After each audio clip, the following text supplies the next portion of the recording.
National weather bulletin में आप सभी का बहुत बहुत स्वागत है। मैं हूं देवेंद्र त्रिपाठी।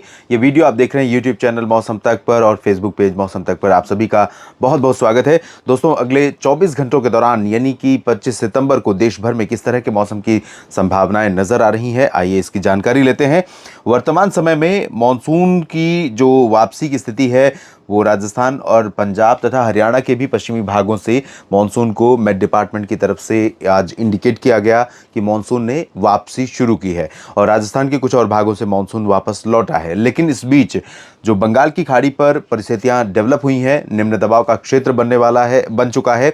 ये सिस्टम आगे अब बढ़ना शुरू कर चुका है और इसके प्रभाव से आप देख सकते हैं कि मध्य भारत के भागों पर, साउथ पेनिनसुलर रीजन पर तेलंगाना और आंध्र प्रदेश, पूर्वी भारत पर झारखंड, बिहार और पश्चिम बंगाल, इन भागों पर कई हिस्से ऐसे हैं जहां पर घने बादल दिखाई देने शुरू हो चुके हैं और धीरे धीरे ये हवाएं आगे बढ़ेंगी और राजस्थान के पूर्वी क्षेत्रों और हरियाणा के पूर्वी रीजन, दिल्ली और आसपास के रीजन पर पहुंचेंगी। तो इसके बारिश का दायरा जो आज 24 सितंबर को रहा है, 25 सितंबर को उसमें और वृद्धि होने की संभावना है। यानी कि पश्चिमी उत्तर प्रदेश तक और जगहों पर बारिश के लिए परिस्थितियां अनुकूल बनेंगी। गुजरात के सौराष्ट्र में परिस्थितियां अनुकूल बनेंगी। साथ ही साथ मध्य प्रदेश में ग्वालियर और आसपास के भागों में भी संभावनाएं बनेंगी।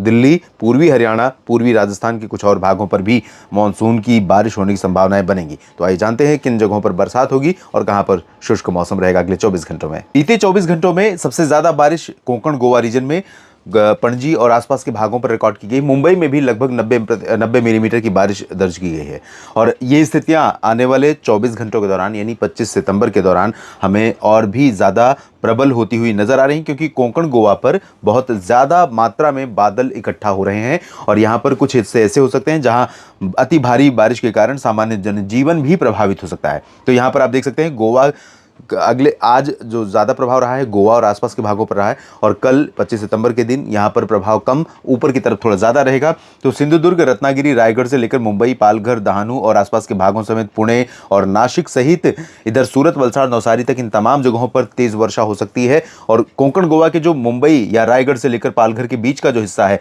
इन भागों में अति भारी बारिश के कारण यहाँ सामान्य जनजीवन अस्त व्यस्त हो सकता है।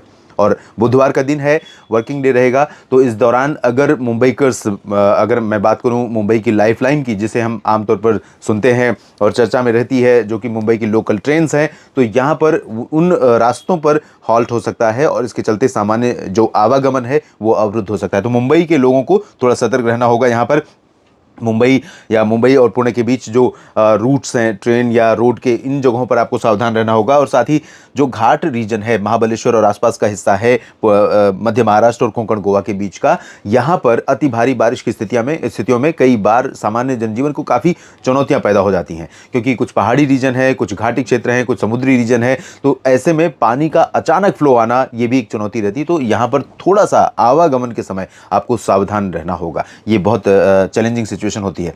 और मध्य महाराष्ट्र की बाकी जगहों पर अगर आप देखें तो सांगली, सतारा, कोल्हापुर और सोलापुर से लेकर के ऊपर नासिक के ऊपर नंदुरबार, धुले, जलगांव समेत आसपास के भागों में तमाम जगहों पर हल्की से मध्यम के साथ कुछ स्थानों पर तेज बौछारें गिर सकती हैं।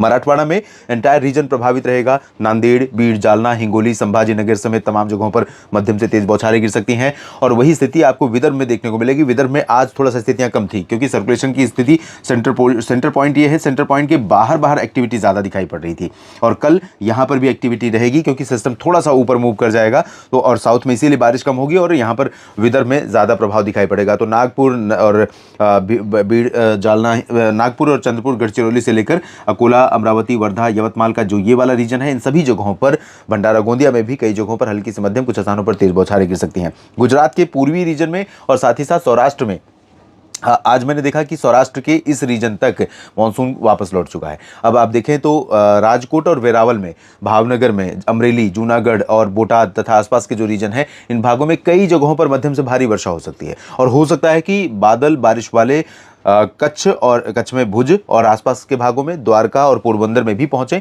और इन भागों में भी थोड़ी बहुत वर्षा दिखाई पड़े। लेकिन इंटेंसिटी पश्चिमी क्षेत्रों में, एक्सट्रीम जो वेस्टर्न पोर्शन है, यहाँ पर कम रहेगी।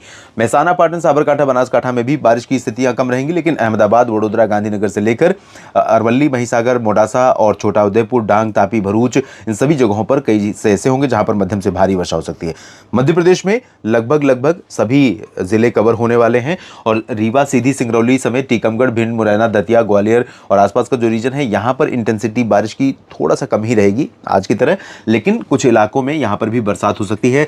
रीवा मध्य प्रदेश का एकमात्र जिला है जहाँ पर बरसात सामान्य से कम हुई है। बाकी सभी जगहों पर इस साल के मानसून सीजन में सामान्य या सामान्य से अधिक वर्षा मध्य प्रदेश में रिकॉर्ड की गई है। तो उज्जैन, इंदौर, नीमच, रतलाम, धार, उज्जैन और साथ ही साथ खंडवा, खरगोन, बुरहानपुर, अलीराजपुर से लेकर भोपाल, विदिशा, अशोकनगर, शाहजहांपुर, गुना और इधर सागर से लेकर जबलपुर, उमरिया, कटनी, शहडोल, अनूपपुर, डिंडोरी, मांडला, बालाघाट, नर्मदापुरम, छिंदवाड़ा, नरसिंहपुर सभी जगहों पर बरसात की व्यापक संभावनाएं हैं। छत्तीसगढ़ की बात अगर करें तो यहाँ पर सुकमा और दंतेवाड़ा से लेकर बीजापुर, दुर्ग और आगे बढ़ेंगे तो रायपुर, कबीरधाम, कवर्धा, बेमेतरा, बलौदा, बाजार, भाटापारा, महासमुंद और आसपास के इलाकों में राजनांदगांव से लेकर के ऊपर की तरफ अंबिकापुर, कोरिया, सरगुजा, पेंड्रा रोड समेत तमाम जगहों पर मध्यम से तेज वर्षा होने की संभावनाएं दिखाई पड़ रही हैं।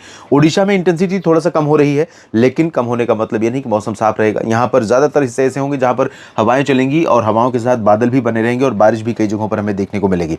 दक्षिण भारत के क्षेत्रों में निश्चित तौर पर जब सिस्टम ऊपर की तरफ मूव करेगा तो जो एक्टिविटी का रेन बेल्ट है वो ऊपर की तरफ शिफ्ट होगा। तो यहाँ पर उत्तरी आंतरिक कर्नाटक के भागों में कुछ जगहों को छोड़कर बाकी से दक्षिणी रीजन जो है यहाँ पर थोड़ा सा इंटेंसिटी बारिश की कम हो जाएगी। उत्तरी क्षेत्रों में गुलबर्गा, रायचूर से लेकर तेलंगाना के एंटायर रीजन में, उत्तरी तटीय आंध्र प्रदेश में कई जगहों पर और इधर तटीय आंध्र प्रदेश के कई हिस्सों में और गोवा में भी कई जगहों पर हल्की से मध्यम के साथ कुछ स्थानों पर भारी वर्षा हो सकती है।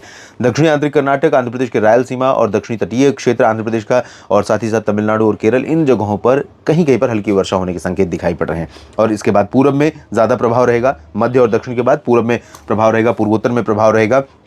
तो पूर्वोत्तर में आप देख सकते हैं मेघालय और असम के हिस्सों में कई जगहों पर भारी वर्षा हो सकती है। अरुणाचल प्रदेश, नागालैंड, मणिपुर, मिजोरम, त्रिपुरा में भी बारिश की संभावना, लेकिन ज्यादा जो फोकस रहेगा वो असम और मेघालय तथा नागालैंड के ऊपर रहेगा। उप हिमालय, पश्चिम बंगाल, सिक्किम और बिहार के भागों में भी कई जगहों पर मध्यम से भारी वर्षा होने की संभावनाएं दिखाई पड़ रही है। बिहार में किशनगंज, पूर्णिया, अररिया से लेकर भागलपुर, दरभंगा और साथ ही साथ खगड़िया, पूर्णिया, अररिया समेत तमाम जगहों पर मध्यम से भारी वर्षा हो सकती है। इन जगहों पर आज भी इस समय भी पूर्वी रीजन पर काफी घने बादल हैं और कल सुबह भी यहाँ पर काफी तगड़े बादल हो सकते हैं और काफी ज्यादा बरसात होने की संभावना पूर्वी रीजन में रहेगी, वो भी लाइटनिंग और तेज हवाओं के साथ।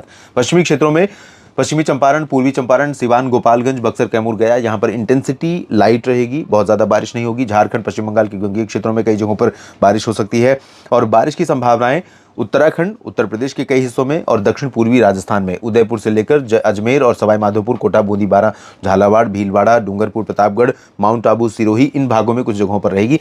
जालौर और जोधपुर, अजमेर के ऊपर जयपुर, अलवर, चुरू में तो नहीं चांसेस हैं, लेकिन झुंझुनू और भरतपुर, अलवर, ये वाला जो रीजन है इन भागों में कुछ जगहों पर बूंदाबांदी हो सकती है। उत्तर प्रदेश में बहुत अच्छी इंटेंसिटी नहीं रहेगी, लेकिन बादल कई जगहों पर छाएंगे और हवाएं चलेंगी और कुछ इलाकों में बारिश हो सकती है, चाहे वाराणसी की बात करें या अयोध्या, प्रयागराज, जौनपुर, लखनऊ, बहराइच और बरेली की, या मेरठ, मुरादाबाद, सहारनपुर और मुजफ्फरनगर, साथ ही साथ बिजनौर और बागपत, बुलंदशहर की।